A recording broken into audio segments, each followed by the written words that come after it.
The accelerometer also will wake up the sensor if it was in sleep mode. There's a sleep mode on these sensors to preserve battery life.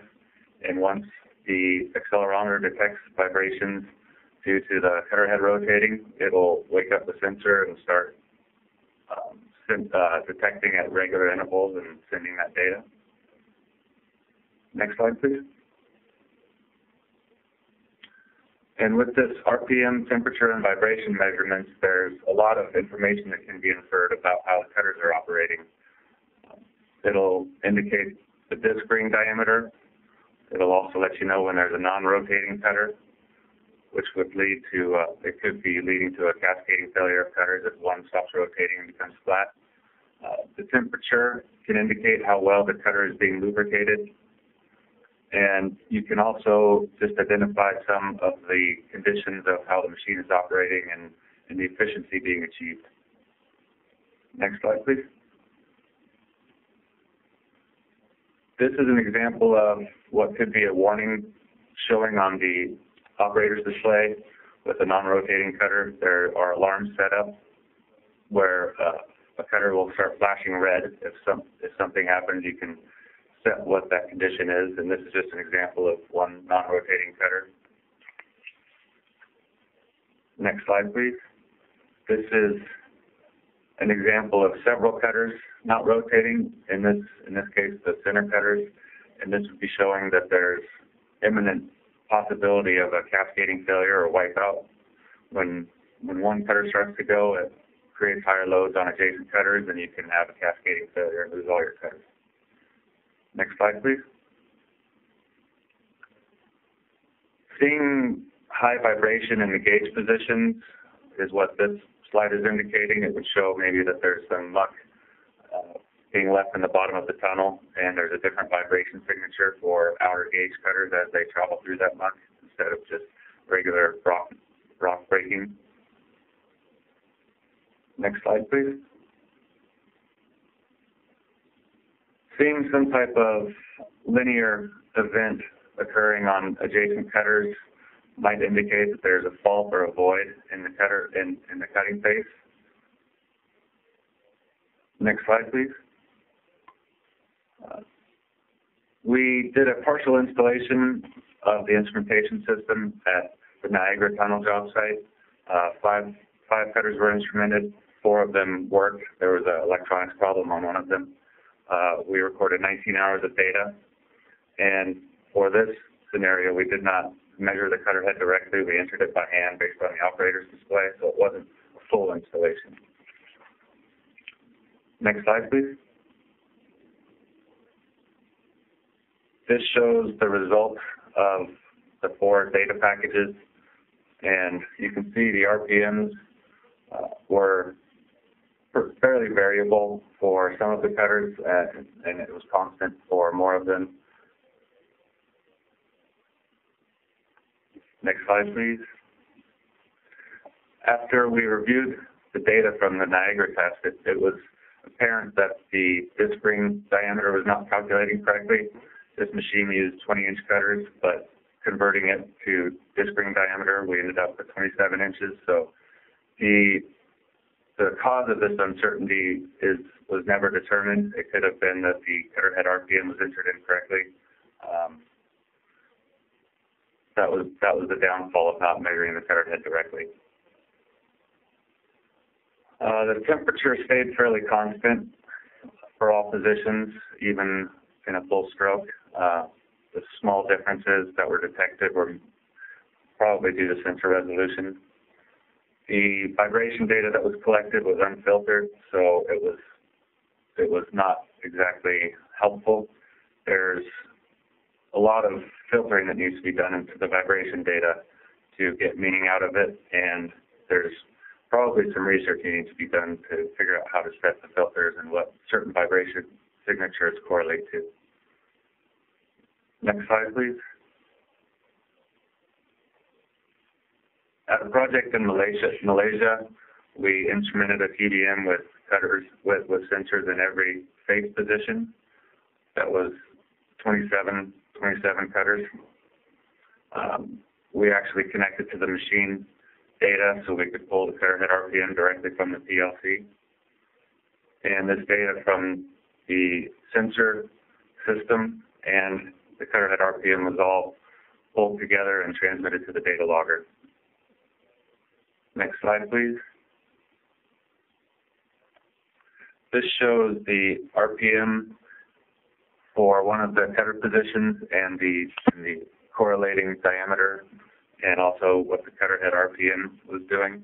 You can see it stays fairly constant, and this result was much more in line with what we expected. The cutters on this machine are 19-inch diameter, and you can see it calculates the cutter diameter right around 19. So this was much more favorable results in Niagara. Next slide, please. As I mentioned, the RPM and therefore disc ring diameter was fairly constant throughout this installation. Millimeters of wear can mean the difference between changing a disc cutter and not. So the resolution on this is important. The sensor system is not the final solution on when to change a cutter. There also needs to be a physical check of the data. So it's more an indicator than an exact statement of when to change a cutter. Okay, next slide, please. Some of the challenges to this system, it's a difficult environment for electronics to be operating in, so maximizing the sensor life is very important, and also the battery life.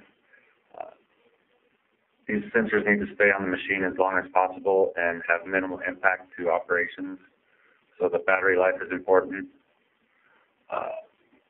These sensors use radio waves to transmit the data, so ensuring that the radio waves can meet the receiver is very important. As with any kind of electronic devices, new technology comes out and previous platforms become obsolete, and keeping up with technology in that department is very important. Along with the electronics themselves, there's updates that need to be made for the sensors themselves and the operator's display as new information becomes available. Supporting this product in the field is also very important. We would like it to be an install and forget, but it requires some work to make sure everything's still operating correctly. And coming up with some tools to collect this data and make some sense of it and determine what's happening on the actual machine operation side is very important, and those need to be developed further.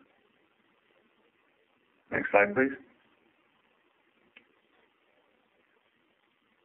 In the future, developing this system for soft ground machines is very important. It's a lot more difficult to detect the condition of disc cutters on soft ground machines. And currently this uses radio waves, which cannot transmit through a fluid-filled cutter head. So a new transmission method needs to be identified. Getting rid of batteries altogether and having a power source that uses the machine vibration itself to generate the voltage required to run the sensors would be very desirable. Get rid of one more component that can not fail so much but just run out and have to be replaced. As I mentioned, the vibration data is still very raw and is not very valuable at this point without filters. So then combining all this data and correlating it to what's actually happening on the machine is still a research project as well. Okay, next slide, please. Being able to change cutters under atmospheric pressure rather than having to pressurize a cutter head and go in is something that the industry is very keen on, and another development that Robbins has been working on. Next slide, please. Limiting the need for hyperbaric interventions is both an improvement in safety and machine uptime. So having a cutter that can be replaced under atmospheric pressure is very important. Without having to do the hyperbaric interventions, you don't need specialized divers as labor to go in under compressed air and replace the cutters. being able to replace the cutters under atmospheric condition would also reduce time required, because there's not all the cleaning and emptying the cutter head and pressurizing it. Okay, next slide, please. The advantages of atmospheric cutter changes, as I mentioned, is reducing machine downtime, improving worker safety, and there are some atmospheric cutter change systems out there now. They seem to have a problem with plugging behind the cutters because there's a blind hole, and when muck gets packed behind the cutters, they stop rotating and quickly become flat. They need to be changed. Okay, next slide, please. This is a diagram of our current system. It shows a linkage used to extend the cutter forward and also retract it when it's time to remove. And there's a video of it on the next slide, please.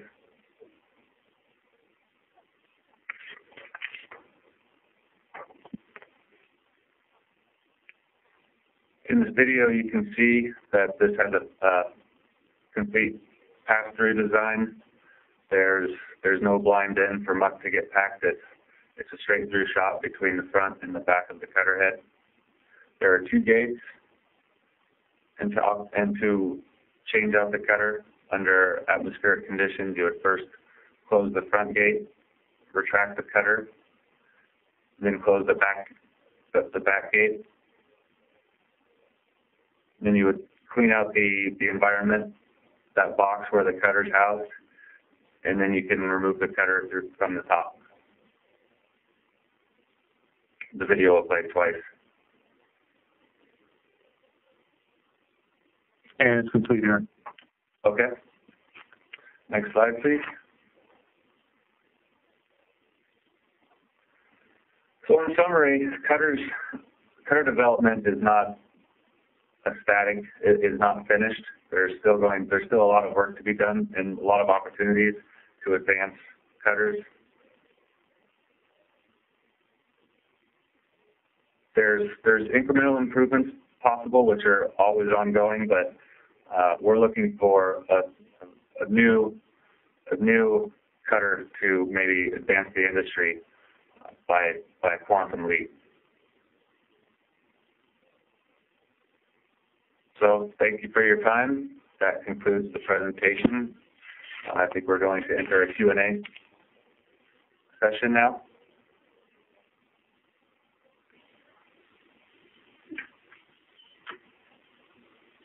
We have our first question for Steve. With the recent development in face rippers, are disc cutters still necessary on EPD machines? Can you hear me, Desiree? Yes. Yes, disc cutters still are necessary if the ground has a hardness greater than about 10 megapascals. Once the ground gets above that hardness, then the soft ground tools can't handle it. And it's absolutely necessary to employ disc cutters in this case.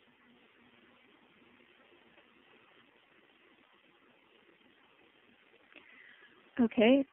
Also for you, Steve, how can cutter life be maximized in mixed ground conditions?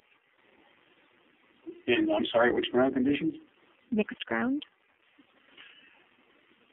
Well, the biggest threat to disc cutter life in mixed ground conditions is when you have a hard band of rock someplace in the face, and